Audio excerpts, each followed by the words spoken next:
Hey guys, what's up? Cece's back, and I'm just a regular girl trying to live a fit girl's lifestyle. So if you want to join the family and live it with me, definitely make sure you stay tuned.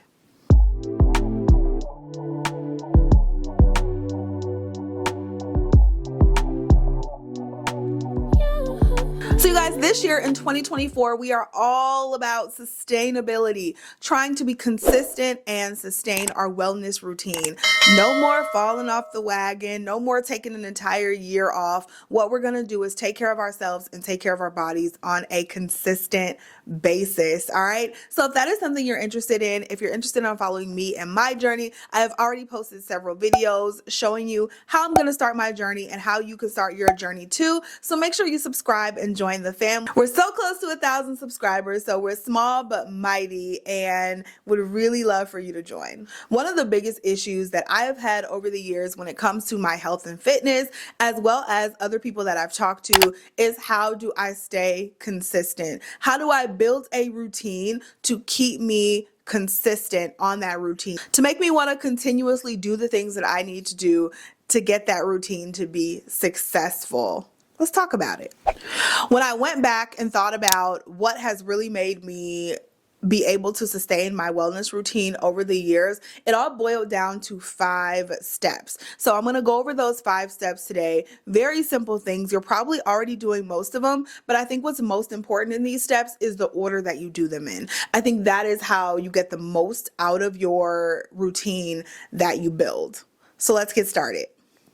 Step 1 to being able to build a sustainable fitness routine is to assess your current habits. And I know sometimes, like, this sounds ass backwards, right? Sometimes people will say, you need to set your goals. What do you want to accomplish? But I think setting your goals without assessing your habits first, that will set you up for failure. Most people cannot go 0 to 60. So for example, if your goal is to get in shape by working out more, you just said, I want to work out more. I'm going to just pull a number out of the air. I want to work out 6 times a week. Sounds good, right? Sounds really good. But if you work out 0 times a week right now, or 1 time a week right now, I think it's going to be really hard to go from 0 to 6 times a week, or from 1 to 6 times a week. So look at your current habits, see what you're currently doing and what's actually going to fit within your lifestyle, something that you can actually sustain. If you don't, and you just choose these unattainable goals, you will get frustrated and you will fail. Look, maybe I'm wrong. Maybe you are the GOAT. Maybe you are the exception and you won't fail. But I am telling you, for 85% of us, you will fail.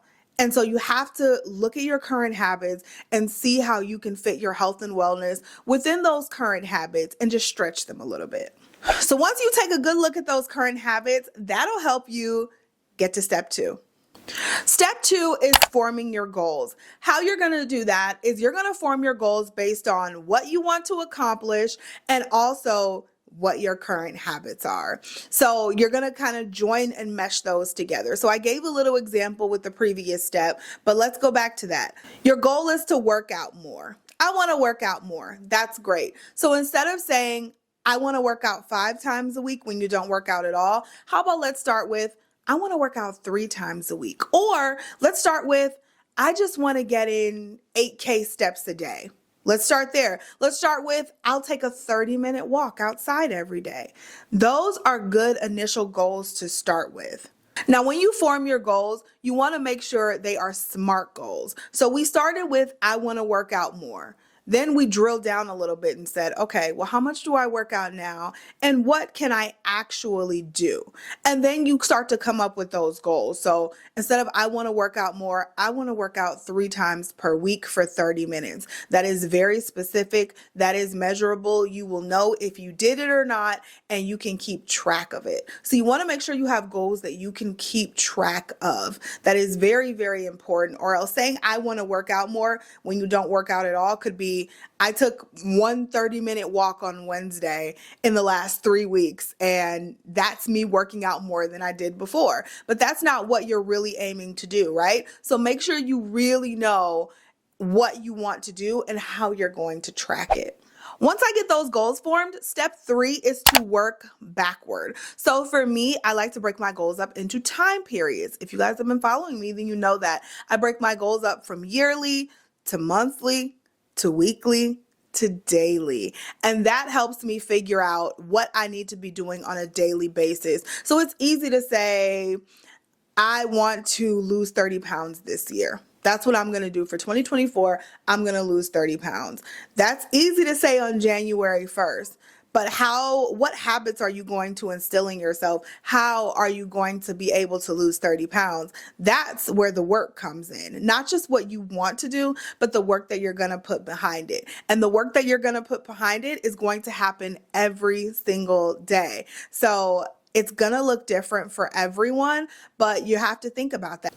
So I want to lose 30 pounds this year. Let's break that up. That is about that is 2.5 pounds per month. How do I lose 2.5 pounds per month? What do I need to be doing weekly to lose 2.5 pounds per month? So one may say, I need to meal prep every week. I need to work out 5 times a week. I need to make sure I'm in a calorie deficit of 500 calories per week. So we have to start thinking about things like that, and then you break those down. So if I need to be in a calorie deficit of, let's make it even, let's say 700 calories per week, that means every single day I need to be in a calorie deficit of 100 calories. So when you work backwards, it makes your goals a lot more bite-sized and easy to digest. Losing 30 pounds sounds like a massive feat. However, being in a calorie deficit of 100 calories every day sounds a lot more easy and a lot more doable.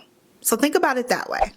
So once we start to work backward, we can move into our non-negotiables. Non-negotiables are tasks that you are going to do every single day or every single week, however you want to break it up. I have 3 daily non-negotiables that I do every single day without fail, no matter where I am, no matter what I'm doing. And I have 3 weekly non-negotiables that I do every single week without fail, no matter where I am, no matter what I'm doing. And these just help keep me on track. These non-negotiables will bubble up to your goals. They don't have to be exact, but they're something that are really going to keep you on track and, again, bubble up to your weekly, your monthly, your yearly goals. So my daily non-negotiables, every single day, I'm going to drink 50 ounces of water. That may not be a lot to some people, but I'm really starting over because I fell off on my water drinking. So I want to start off with something that is sustainable, and then I'm going to build from it. So 50 ounces of water, get 6.5 hours of sleep. Again, may not be a lot for some people, but I was getting like 5.5 hours of sleep last year. Yeah, I know. And then lastly, I'm going to move my body every single day, whether it's a 10-minute walk, a 10-minute stretch, or yoga session. I am going to move my body every single day for at least 10 minutes. That is a non-negotiable. Even on my rest days, I get up and do something for at least 10 minutes. And most of the time, it turns out to be a little more because once you're in the groove, you're like, I might as well keep it going for another 5. But 10 minutes is the minimum for me daily.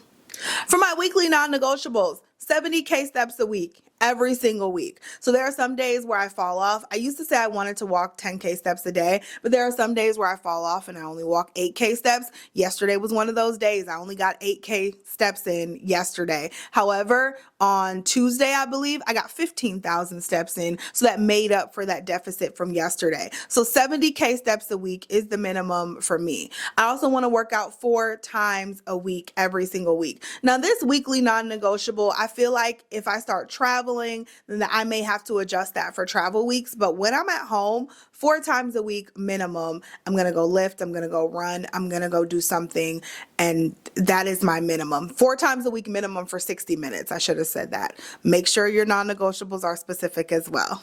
And then my last weekly non-negotiable is to do a brain dump. I have been doing this for the last maybe 4 weeks, and I have found that every single week, I usually do it on Sundays. Sometimes I won't do it on Sundays, and I'll do it like on Monday morning, and I'll take 10 minutes and I will just, everything in my brain, I'll dump it and I'll get it out so I can start fresh for the new week. And it just feels so good to get everything out and on paper. Sometimes it's things that I need to remember. Sometimes it's just random thoughts. Sometimes it's video ideas.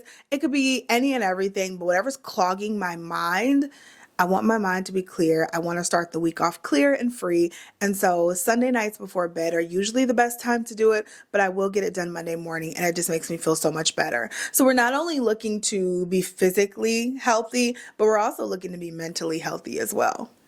The fifth step in building this sustainable routine is that you're going to leave room for error. You're going to mess up. You're going to fall off the wagon. You're going to fall asleep and not do one of your daily non-negotiables. You're going to go travel. You're going to fall off of your diet. You're not going to go work out that fifth time for this week. It's going to happen. The biggest thing is give yourself grace, right? Don't be like, oh, it's Wednesday, I messed up. Now I gotta wait till Monday to start again. You're gonna start the next day. You're gonna start back on Thursday. Matter of fact, you're gonna start back. You messed up Wednesday in the middle of the day. You're gonna start back Wednesday night with the next meal, right? So you're gonna fall off. It's gonna happen, and you're just gonna get back on it. And that's just what happens. Sometimes you need those rest periods, those relaxation periods. There are times where I'll go really, really, really hard in the gym for a few weeks, and then I'll get to that fourth, fifth week, and I'm just like, I'm so burnt out. I think this is going to be a week that I'm only going to go 3 times, and it's going to be just some walking on the treadmill because I'm just a little burnt out. And just that little reset helps me get momentum back for my next sprint in the gym. And it just feels so good when you can give yourself that grace and know that one bad meal, one bad workout, one missed workout, that's not going to derail your fitness journey. It's not going to derail it at all. You just got to get back on it once you realize that you've been falling off a little bit. So remember that. So guys, that is it for this video. I hope you enjoyed it. We are going to be our best, healthiest selves in 2024. I know it. I can feel it. You guys are with me. I told you guys my goals. I showed you guys how I was on day 1, and I just already feel so much better. I feel like I'm doing better. I'm creating the healthy habits. I'm getting more discipline, and I'm so excited to be doing this with you guys. So if you found this video helpful, make sure you give it a thumbs up and comment down below. If there are any other types of videos that you want to see, make sure you comment that down below as well. I love to create content that you guys want to consume. So let me know what you want to see. Thank you guys so much for watching. I love you. And I'll talk to you in the next video. Bye.